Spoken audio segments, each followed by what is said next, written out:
representation on Posada because he became an operative of the CIA in 1961.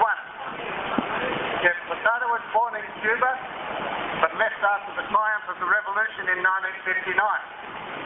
He eventually moved to Venezuela, where he became notorious as the head of the operations section of the secret services over in that country.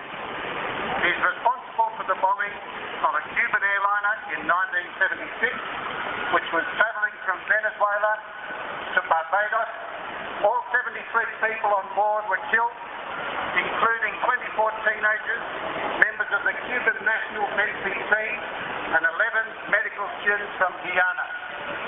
He was jailed but escaped from prison in 1985. From there, he took up his terrorist activities in Central America again, including against the Sandinista government in Nicaragua.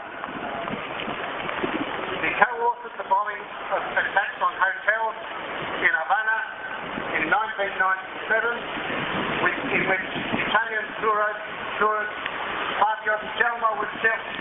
It's well that we remember that all of Posada's victims had names.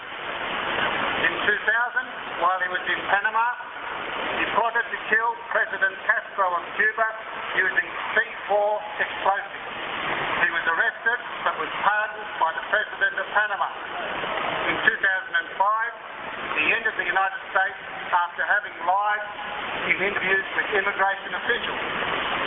He lived and continues to live in luxury in an apartment in Miami.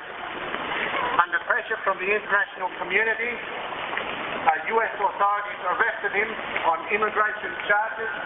Somebody has said that this is like charging Osama bin Laden with jaywalking.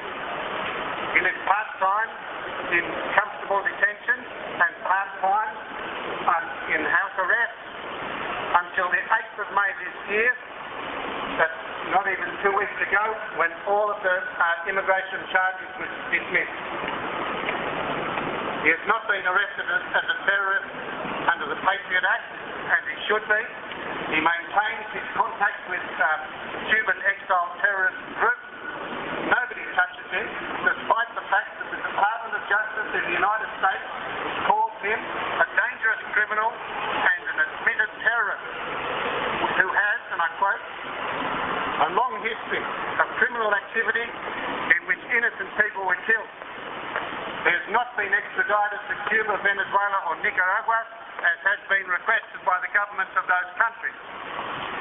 At the same time, 5 young Cuban secret servicemen who infiltrated Cuba's exile terrorist groups in Miami and who tipped off the FBI and their own government about several terrorist plots were convicted on bogus charges in a bogus trial.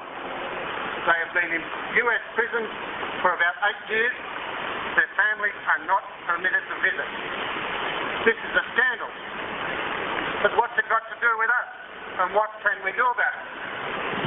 This is a personal opinion.